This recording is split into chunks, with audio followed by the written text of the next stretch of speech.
Ano pong masasabi niyo sa inyong pag-alis ng Dubai, Miss Isabel?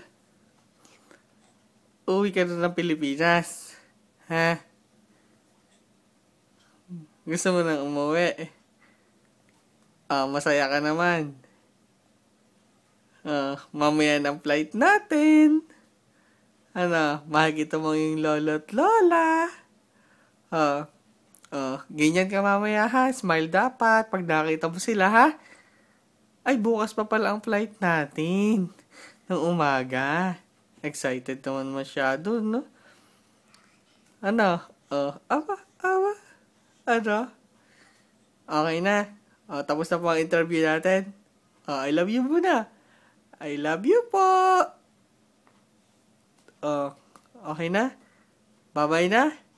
Bye-bye, Isay!